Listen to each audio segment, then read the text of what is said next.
Hey friends, welcome back to The Practical Alchemist. I'm Meg. I hope you enjoyed that little shot of the trees above me just then. We're having some beautiful weather here in the town I live in, and I just wanted to share that a little bit with you before we get started. So some of you might have seen a post I did on Instagram yesterday about abundance, and I decided to follow up the post with a video because I think there might be a little bit more to this that will hopefully be helpful for you. So it's not a mystery for those that keep a close eye on this account that I have been working on for a long time on overcoming a lack mentality. So what is a lack mentality? A lack mentality is a persistent idea or sense that I don't have enough abundance in my life, and that might be financial, it might be a lack of love and connection, it might be a lack of appreciation, maybe visibility, maybe you're one of those people that's always giving and feels invisible or underappreciated. Whatever you feel like you don't have enough of, this can describe a lack mentality. And so thinking that way persistently, always believing, I wish I had more of this, I wish I had more of that, right? This is what we're talking about. And I know for sure that this lack mentality has several roots in my own life. And, I invite you to explore the potential for, if you have this situation going on in your own mind, in your own mental landscape, I invite you to consider, where might this lack mentality have begun? Would it have been in your childhood and then reinforced through, your younger years and even in recent hardship? It's always a possibility. And so yesterday, and by the way, every time I think I have resolved something, every time I think that I have, woken completely up and I've ended a karmic cycle and I've finally come home to a better state, I go through these little waves of doubt and these little waves of questioning. One day I feel so whole and so full and so complete and so grateful, and the next day a couple hours of just really intense lack mentality coming back, among other things I've been working to alchemize.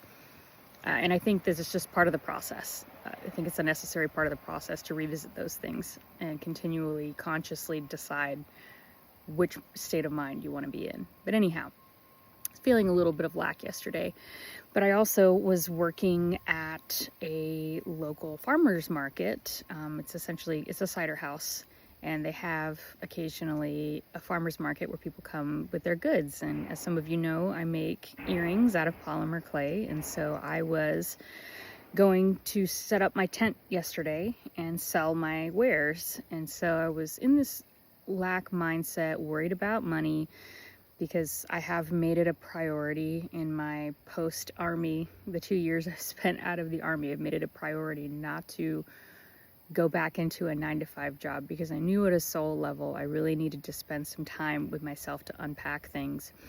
But that results in, obviously not having as big of a paycheck as I had before when I was on active duty in the Army.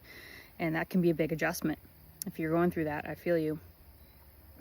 So I was wondering yesterday, how can I finally overcome this lack mentality? Because I've applied a couple different techniques. Some of you might have watched the backseat driver's video. That's relevant for this conversation as well.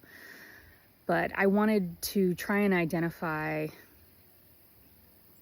some other angle that I hadn't yet explored related to lack mentality. So although the backseat driver's technique has been pretty effective, I feel like I'm still missing something here. So I asked Spirit, I spoke to my angels and ancestors and my higher self, and I said, hey guys, help me see something that I'm not seeing. Please help me see whatever it is I'm not seeing to resolve this lack mentality. Clock is on 4:46, just as I asked that question and looked at the clock.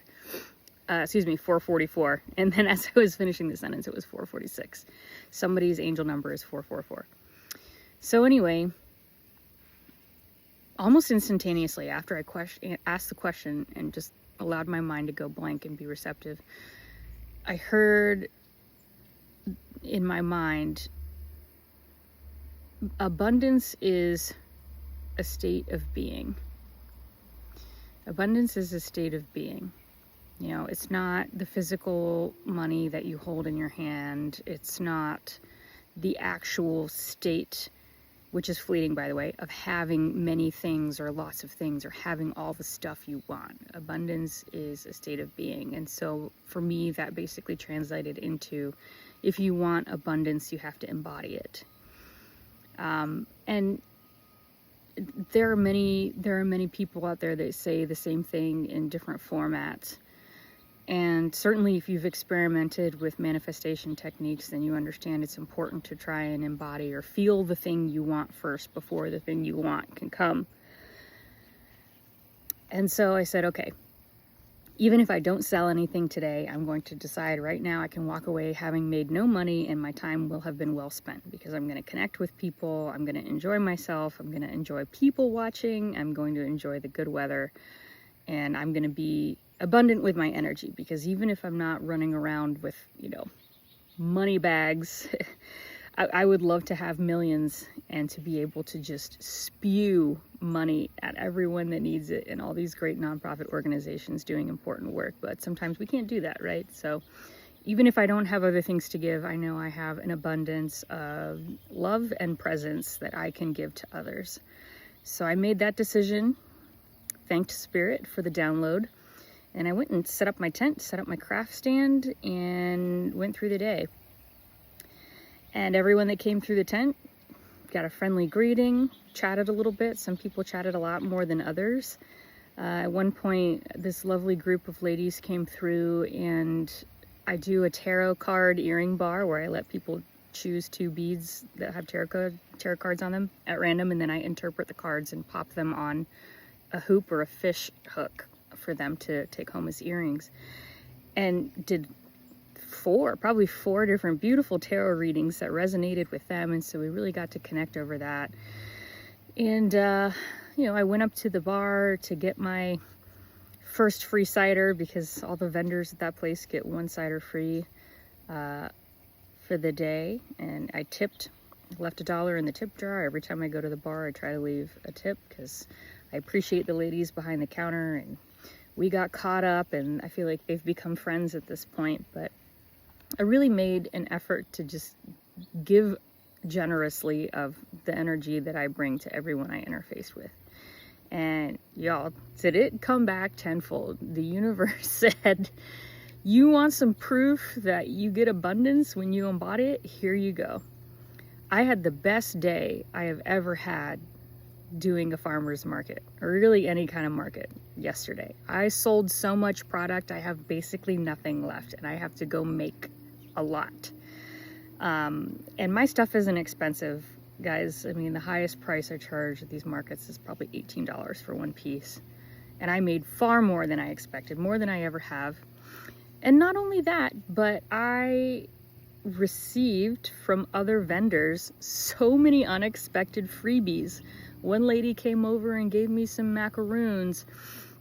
I had a good discussion with the food truck vendor, and they hooked me up with a little free treat. And then I went back up to the bar, and I got my second cider for free, and I tipped anyway. I'm hoping that the owners or managers of these establishments don't watch this and then go punish people for being generous. I'm going to go ahead and set the energetic intention that those gifts are protected and that no one's going to get in trouble. But I was so blown away by how much product I sold and by how many freebies I got. And it really felt like proof, the universe trying to say, this is a real thing. Yeah, you got it and you acted on it, and now it's yours. And the most unexpected gift was on my way home. I was sitting in the car thinking about kind of an awkward exchange yesterday. A person that I had worked with for over a year in the Army on active duty walked by a little ways away from my tent, looked right at me, made eye contact with them. I looked right back, smiled, and gave a 2-hand wave. And I know that person recognized me because they did a double take. But then they kept on walking, and they were there for another probably 2 hours and walked by the tent several times and avoided eye contact and never came in to say hi. And it felt so weird. But what I realized in the car was, on the way home, was the me from 2 months ago would have been so tortured and offended by that. And the reason I know this is because exactly the same thing happened 2 months ago. In the same location. Somebody that I said hi to, that I had worked with for years, looked at me like they had never seen me before. And I was so offended. Fast forward 2 months, the exact same thing happens. And I was just completely unbothered.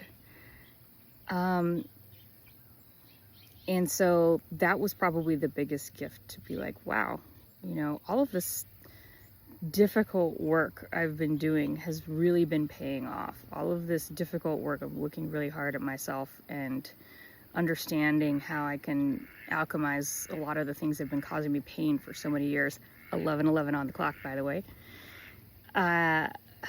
It's been so worth it.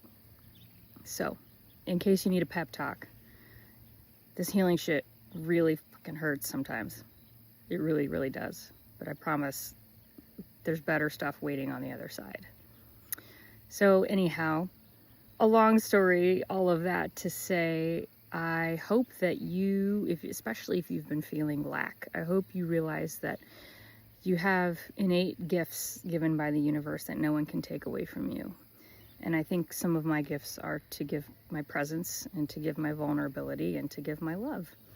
And there are others of you that have different gifts. You're musically inclined, or you're just a really fierce, great friend, or you're a really amazing parent. I don't know what your gift is, but you've got some gifts that no matter what, you will always have the availability to give of yourself abundantly, and that is your role in the world. And